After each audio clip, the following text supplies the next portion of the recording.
Good morning, Service Alliance community. How y'all doing today? Brother Doug, what's up? That music today, usually it kind of gets me going, but today it was like a slow roll. Like I'm gonna get on my horse and take a slow ride to the office, tie up the horse, get in the saloon. I don't know, I was feeling the slow vibe today. I'm ready though. Steady Eddie, ready. That's it. Nice. Good morning, Jeremy. Good morning, Adam. Good to have you guys along. Of course, I heard you and EJ were listening to the Tommy Mello podcast together, chatting like little schoolgirls. well, I might look more like a girl than EJ, I think. So I would be the girl in the relationship, but I'm not. No, I listened to it at a separate time, but whatever epiphanies or thoughts I have, if I don't write it down, it happens to me at church all the time. It's like it could be a worship song playing or there's a message going on and it ties a thought in. And then as I'm leaving church, I'm like, what was that? Damn, Right. it was good. Does that happen to you too? That's everything. If I don't put it on paper, it doesn't exist, man. That's the ADHD in me. So, Okay. take that and multiply it. Or I should go see a doctor, get a scan, but you're just saying that's normal? Take that and multiply it by 100, and that's normal state for me. Got it.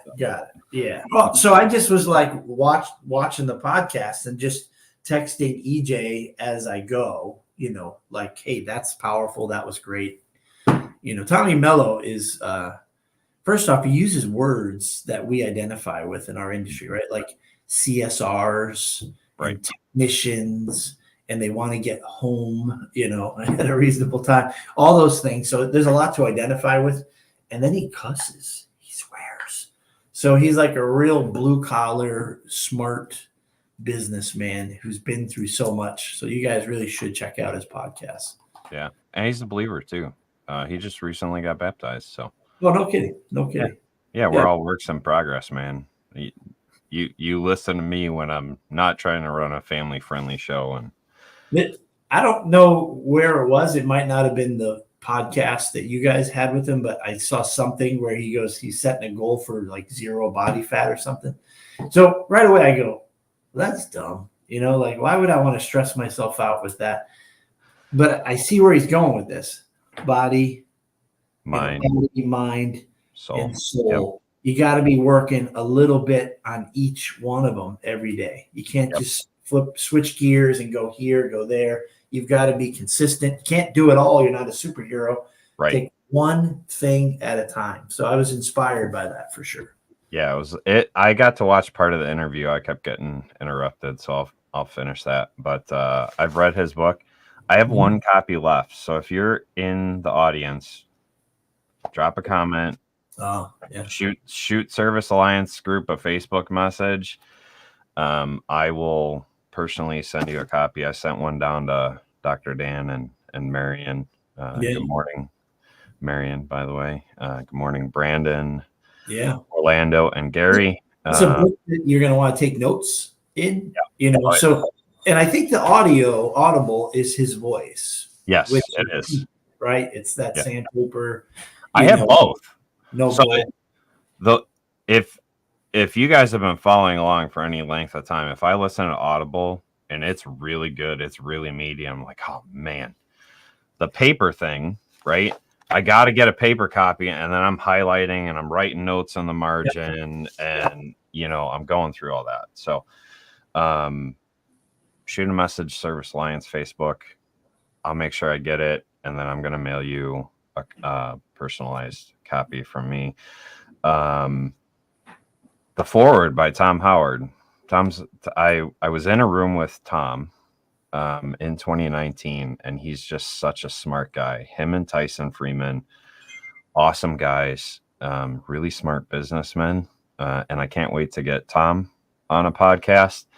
And actually, Al Levy, who I believe is Tommy's COO, we sent him an email and he's going to come on the podcast. I just got to firm up a time with him. So we have some good stuff coming on the podcast. And a lot of the stuff that we're talking about, like today, we're talking about numbers, right? We're talking about knowing your numbers, how to set these goals, what the heck does that have to do with getting to that point. These guys are doing it. You want to go somewhere you haven't been before, you find someone, even if it's in a book, if it's in a podcast, if it's in an audible, it doesn't matter. You find someone who's been where you want to go, because success leaves clues. You're going to learn that map to get there, right? So, I am excited to talk numbers. It's weird for me, but I am excited to kind of chat about how we view tracking the numbers in our company and where this all plays through. Yeah, I want to hit this real quick. Been reading Al Levy's book. If you are an operations person, Al Levy is the operations guru. That guy, he just understands how to put these processes in place, how to track the numbers, how to track all the things that matter, and then how to make it make sense to that CEO that's kind of like head in the clouds and, hey, we're going to do this with the company, and they're the guys that figure out how to do it, right? And that's kind of some of what we're talking about today, is how to put those numbers in place to make that happen. So let's pray it up and really get into this.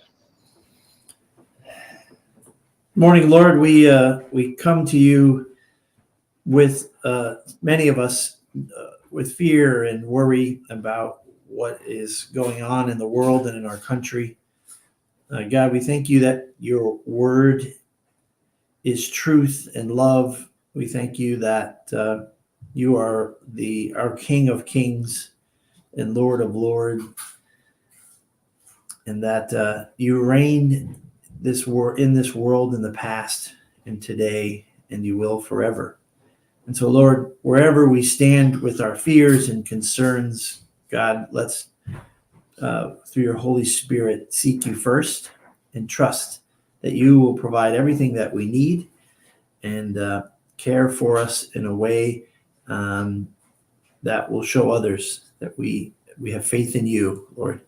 And so we lift up our leaders to you, because that's still, as your word calls us out to do, is to pray for them and support them. And Lord, so we just ask that you watch over our nation and our companies and our customers and our families. In Jesus' name, amen. Amen. Numbers matter, right? So we can set a goal. We can put this thing on paper, and I wrote it in the description. If you read the description before you tuned in, I want to be a $1 million company. You hear that from, a lot of 1 and 2 man shows. Or I want to be a $5 million company. You hear that from, that kind of 3, 5, 6 man show. But how the heck do we get there? Like how? There's some critical pieces missing in that goal, right? Like the time that we're going to get there and what we're going to do to achieve that. Have we tracked the things that are going to point us in? So today we're kind of talking about that nitty gritty, that tracking portion. Most of you probably have a CRM. If you guys are not on a CRM, drop a comment. Still looking for tracking software, job management software in the comments. Otherwise, we're going to assume that you're tracking with a CRM. So Doug and I were kind of talking in the pre-roll. Most of us have them, but we're not using the tracking portions of things effectively. So we kind of talked about that. You were still writing some paper invoices and doing some goofy stuff like that. And the owner of our company was having us do a Google spreadsheet instead of using the CRM to track things the right way. So kind of talk about what happened once you started using more of that to track the things, right? Yeah, I think that our office manager was probably putting in 20 plus hours a week with our own customized tracking, as we as a company weren't utilizing our CRM properly. Maybe, and it was because it's a difficult program to run and to use. And so we weren't all in. We were using parts of it, and we were paying for it. So that was a waste of time. Mm-hmm. And then numbers didn't gel across the board from internal reports to the CRMs. So that was a big change for us, was to do the hard work of training and understanding how the CRM works and plugging it in. And then when you're done, you will find that there's some metrics that your CRM may not track well. And then that's where you put your energy into your secondary reporting.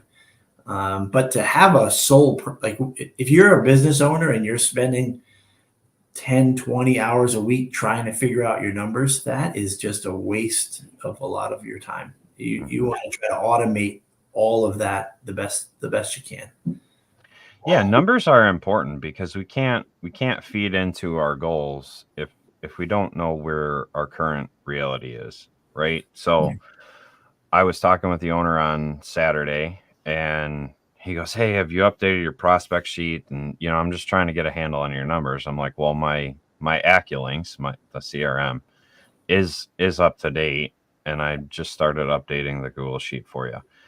And he looks at the numbers and he goes, "Holy crap, you're halfway to where I want you to be." I'm like, "Yeah, well, I'm not halfway to where I want to be, but I have this going and this going and this going." And he goes, "Well, with these two going, then all of a sudden you're right there." And I'm like, "Yeah, that's it." And so having a handle on where your people are and making it easy for them to get the numbers to you that you need to digest that data is so important, because it tells you where your goals are, right? Like if your goal is to hit a certain thing and you don't know where your people are along the way. So if Ale talks about it, if you have technicians and you need to achieve, let's say, $1 million in revenue, well, you need to have 5 guys shooting at $250,000 a piece, right? Are all your technicians selling $250,000 a year? Mm-hmm. And if they're not, how do we get them there? And we only get that if we're tracking these numbers, if we're getting it on paper. How are your guys doing with that, Doug? Like what metrics are you watching to know if you're hitting your goals? Well, before I answer that, I'll just say I would never try to build this company based on my superstars or rock stars, because then your whole house of cards comes down, right? So you kind of want to, for me, the way I've been doing it is you kind of want to average your company out.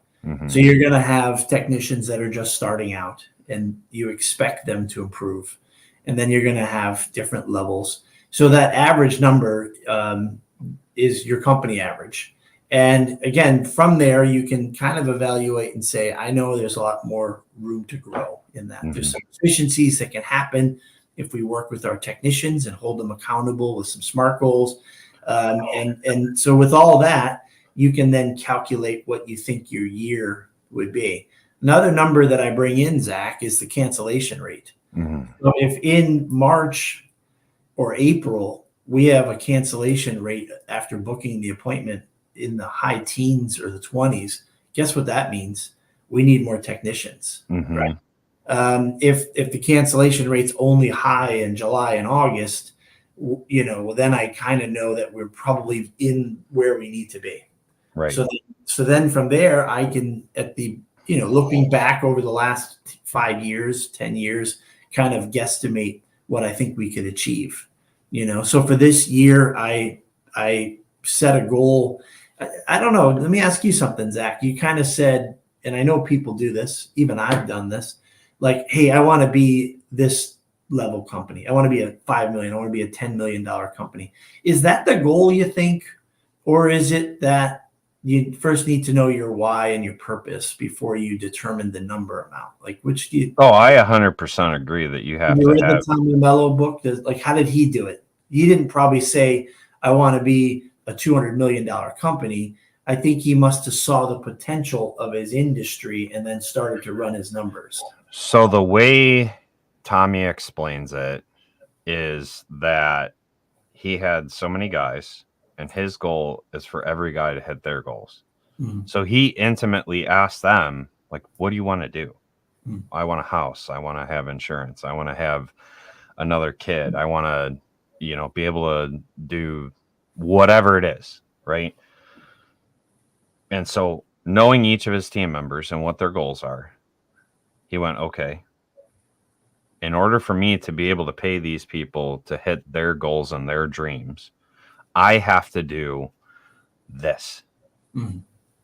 So he started out, let's hit 60 million. All right, let's hit 100 million. All right, let's hit 200 million. All right, I'm going for $1 billion because I want to help this many people out. I want this many people to have homes, and you know, I kind of know how much it is for each person to do this. And so in order for me to hit my goal of helping every single one of these people own their own home, right, I have to do this. Mm-hmm.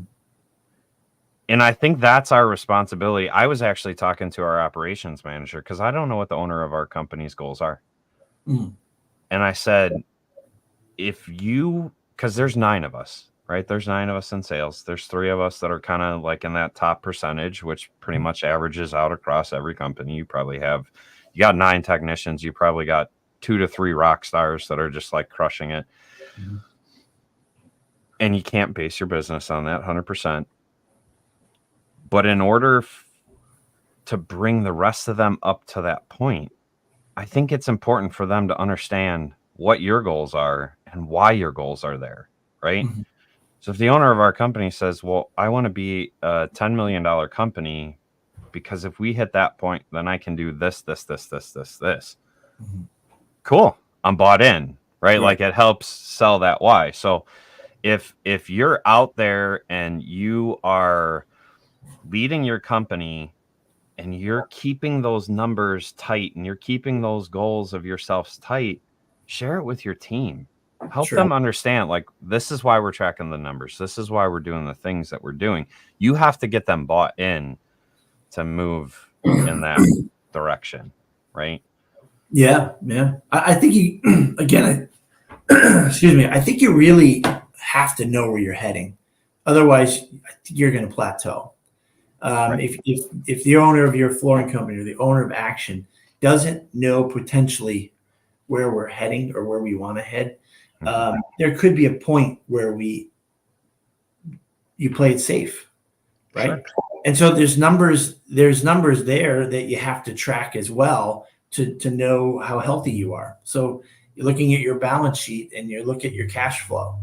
And if you have liquidity that goes out a month, 2 months, if you could pay off your debts and live, cash free for 2 months, you have the ability, if your goal was to scale, to grow, to make something happen, right? I was talking to somebody who said, I want to create a school to train people how to fix appliances. I don't know who it was, but because it's a great trade, it's a great skill set. And I want to create that in my region. So, knowing how much that costs and what it would take to pull that off, he can use his current business to get there, right? And then you would know how big you have to scale or grow. So I feel like you can become a chicken. Like imagine this, you start making really great money and now you start maybe complaining that you pay a lot of taxes and it just isn't fair. I think that's a point where you might have plateaued and you need to go that's where the hungry people like Tommy Mello are. And you never hear him speak, people like Tommy and others, like, I want to be the richest man in the world. I want to conquer the nation. It's like, I want to help people. I want to elevate the industry that I'm in. I want to make this place better. Right. Right. So that's that. You kind of figure out your why before you start all this stuff out, I think. Right. And then you couple it with the next steps. You begin to track that data. You begin to get good data and you begin to adjust and refine those goals, right? Yep. So Tommy talks about it a little bit in his book. In order for me to do this, I have to have technicians at this. Like he knows every level that his people need to be. I have to have my CSRs doing this and this, right? Mm-hmm. They have to be tracking. And he talks about that. You only get that if you're tracking things. You only get that if you have the good numbers. And guess what? You're not going to do that on paper. You need to get on a CRM that can handle that. Yep. And then you need to be able to adjust and pivot those goals along time, but you have to understand where your trajectory is, and you have to Yeah. share that why with your team. How often have you gotten pushback? Oh man, I don't. Why do we care about how many service calls I'm completing? Why do we care about how many walks I have? Like, I'm tired of hearing this. You get people like that. Are we sharing why it's important to be tracking that? I know we keep going back to the why, but if Yeah, yeah. if you don't have an understanding of the why, coupled with actually tracking the numbers, people aren't going to do it. You're not going to get the accurate numbers, right? No, but I think anybody who's got a tech or two under them, that as an owner, your numbers. It's not that hard to tell a tech, listen, how many completed calls, first call complete, average per call, right? Total revenue, callbacks, right? There's those simple metrics. Right. And if your employee is bothered by you sharing them those metrics and they're not excited to know their metrics so that they can improve themselves, you need to make not a desperate attempt, but a good solid effort to get them to understand and buy in. And if they feel like it's still just an annoyance, they probably should go. You should probably move them on out, because they're going to get in your way down the road. Right. And then you're going to resent them and they're going to resent you. And then you're just going to have a contentious relationship anyway. So if somebody doesn't want to improve themselves and you don't have the tools and the numbers for them to do it for themselves, but you can come alongside and coach them. See, we don't have control over them. We have influence over them, right? So you want to empower them. And then I think you just, to the next level, if your own business doesn't have those same sort of basic KPI measurements, then you as an owner are kind of like that employee who's going, why are you asking me about all this stuff? Why does it matter what my cash flow is? Why does it matter what my cancellation rate is? I got money in the bank. You're in that same boat as that poor technician who's going, I worked hard. I'm sweaty. I brought in a lot of money. We're good. Right. So yeah, I think the owner's got to be as excited about knowing his business numbers as much as your technician has to. And if both those things are happening, then again, not to keep referencing Tommy Mello, but I just finished watching that podcast. It's pretty cool. It's pretty cool because you get buy-in from everybody in that way. Well, and coming from who helped Tommy implement a lot of those systems, if you don't have an accurate way to hold people accountable, right? So we've created goals and we've said we want to do these things, right? But you don't have any way to hold your team accountable to those. You can't correct anything, right? Like you're just no power. You're just shouting in the wind, like do more service calls. Great. Why? You know what I mean? And so you have to have measurable means. You can't hit these new goals if you don't know where your team stands. You can't hold them accountable and go, listen, you only did this much. And while that's good, here's the areas that I see improvement. Here's where I see your walk rate. Here's where I see your first call completes. Here's where I see that, right? And so you can go, if you just tweak this number here, like you do one more here, you look at that second appliance instead of just walking away on the walk, right? Yep. All of a sudden, then your numbers look like this. And then you help them buy into that dream, right? Like, oh, hey, all of a sudden now I'm making some more money, right? The other thing tracking allows us to do, and this is something that I become more passionate about. Tommy actually talked about it in the interview with EJ and Mike. Like, you have a bunch of guys out there running around. I pay my guys $14 an hour, $18 now. I guess it'd be $20 an hour, and they're still living in apartments and they're driving a 20-year-old car that can barely make them to work, and they're calling off because they got brake trouble and all this stuff. What are you doing? Right? If you can't help your team hit these financial goals on their own to elevate themselves, right? It's all for naught. Right. And so, like, that's tracking your numbers will allow you to do a performance pay. You do a performance pay system, please talk to your local HR person and an accountant before receiving any financial advice. But really, there's a lot of guys who have switched to performance pay models, and they're retaining employees. They're attracting new employees where everyone else is just paying the same crappy hourly wage. These guys are going, listen, you come in, here's what the base looks like, but performance pay is this, and you can easily figure out how to hit your goals. Right. I don't like, for me, this is one of the struggles that I have. The company that I came from, it was 15%, right? Like it was just a flat cut 15%. So you always knew what you were going to make on a job. Now it's a sliding scale. It could be 12%, it could be 15%. Like it pivots back and forth, and it's hard to know how to get to your goals. So when EJ asked me the other day, well, what is it going to take for you to hit the 250,000? I had to like rough average what I was going to have to do to get to that point, right? Make it easy for your people to know how to hit their financial goals. Make it easy for yourself to know how to hit the financial goals. Well, how the heck do I do that? Track it. Track the numbers. Get Absolutely. those averages. And this is where I become passionate about, I've been hounding on EJ. EJ has an awesome office manager right now. She's part-time and she's doing a lot of tracking. She's picking up that slack.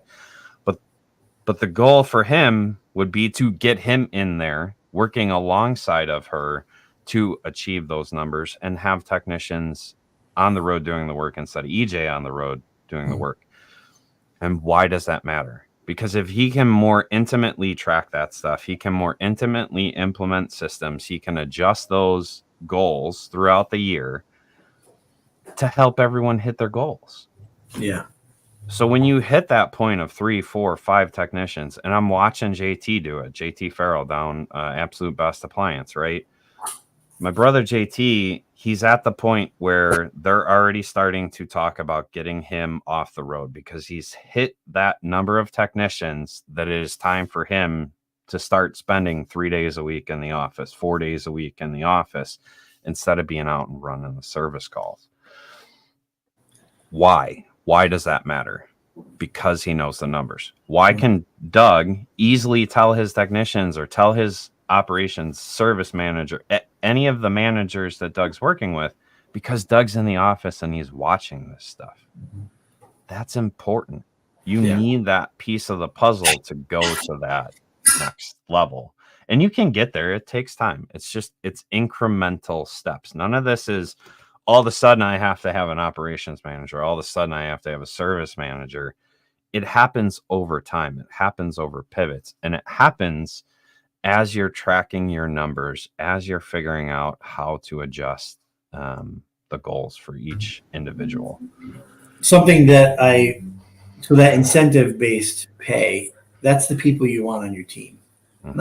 Not the aggressive salespeople, but the people that understand their numbers, that it's expensive to do what we do, and that we want to make the most of it, right?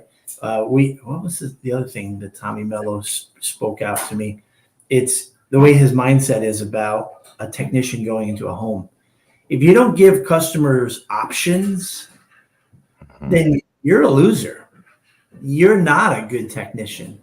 You need to go in there and look around and say, hey, is there anything else I can look at? Not to make a lot of money, not to sell things, but so that you can then roll out the red carpet and say, all right, so we've looked at this. You called us for that. We've looked at this and this. Would you like me to take care of all of them or just this one? Tell me what you'd like. And you're giving customers options for the type of service they want. So incentive-based mindset people is who we want to have, because they're going to give the best type of service to your customers. And knowing your numbers allows you to pay them the best you can possibly pay them. So now the next level is your critical support staff. So for us, our dispatcher can be the game changer for us. It's the difference between an additional 15 calls added to the day or falling short of the average by 5 calls. And if my dispatcher's on it and there's a cancellation and he fills the cancellation and he's speaking to the team and he's saying, tech 2 and tech 3 need 2 more calls. And then he moves things off and shifts things around. That literally makes a difference. So my dispatcher needs to be incentive based. Mm-hmm. He or she needs a piece of the pie. You hustled, you get it. You know our numbers. You know what we need to achieve every day. And if you can exceed that, thank you so much. Because again, it's not about $10 million a year. It's about, I have this many trucks and the phone rang this many times and we were able to take care of this many customers. We were able to make their day better because we ran ourselves efficiently. So that dispatcher needs a piece of the pie. Your service manager, your lower performers, those because they're growing, or those because have their mindsets off. If you can get through to them and change their behavior and they improve, or you have the people that are growing as fast as possible, they need a piece of the pie, right? So that your leadership team needs to be incentive-based paid, I think. Yeah, and Tommy actually talks about that. They canned a bunch of CSRs because their CSRs were not doing their job, right? And now his CSRs are perform. How the heck do you make a CSR performance pay? He figured it out. It's possible, right? And it goes into what Doug's saying. If they're looking at the calendar and they're going, listen, this guy can do this and this guy can do this, and I've already talked to him and we pivoted that around. And that CSR figures out how to connect with the customer and understand where that problem's coming from. And they booked 5 more calls today than they did, a month ago at the same time. Sure. Fantastic. Let's work on that performance pay, right? Because they are realizing why it's important. And you only do that if you know your numbers, if you are tracking this stuff, paying attention to this stuff, and then adjusting as you go. You can't guess and go, I think we could do better. How do you know? Like, what's your numbers? What's your metrics? I just feel like we could do better. I feel like if I hire 2 more, we're going to get where we need to go. Well, how much is it going to cost you to hire 2 more? And what do they got to make to be profitable? And will that still get you to your? It's pretty. It's how about looking at it like this? Again, it's not about the money. Mm-hmm. It's really about everybody buying in and going, especially on the days you don't want to work, right? Mm-hmm. The days you don't want to work. If you're not incentivized and you're not motivated, and your average score for the day as a CSR is an 8 on your best day, and you don't want to work on a Monday morning on a humid day, it's going to be a 6 or a 5. But if you incentivize it, you might get them to 9 on their best day and a 6 or 7 on their worst day. You gotta come up. We have to come up with ways to make everyone buy into doing their best to make the customer's day better. The money will almost always follow, I believe. Oh, it will. It'll always follow. And the other piece of this is you're going to have pushback. Yep. Tommy talked about when he first rolled that out for his CSR. So like, well, I don't know. Mm-hmm. And he got his lead to buy in because he had tracked the numbers and he knew what it meant. He went, okay, well, so if we do this and and he lays it out. All right, let's try it. And then everyone's doing it. Sure. Yeah. Right? You might have to swap out some characters who are like, that's not my game. That's fine. Let's find some more lead-like mentalities and bring them in. Right. Right. Yeah. And so this is why tracking your numbers, because it's really hard to sell the why if you don't know where the heck if you don't know your current reality, guess what? You don't know what to do. Right.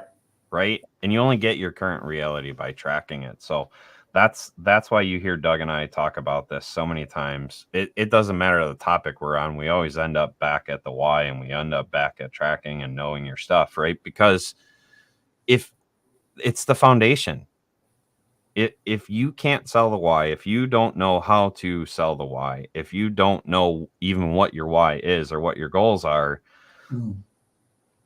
you can't inspire your team at all. Yeah.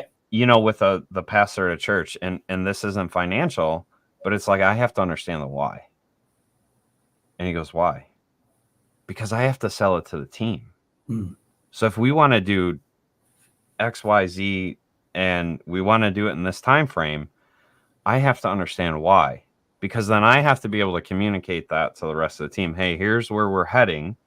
Here's how we're going to get there. And this is why it's important. Mm. This is the steps. This is what we're trying to achieve. This is why.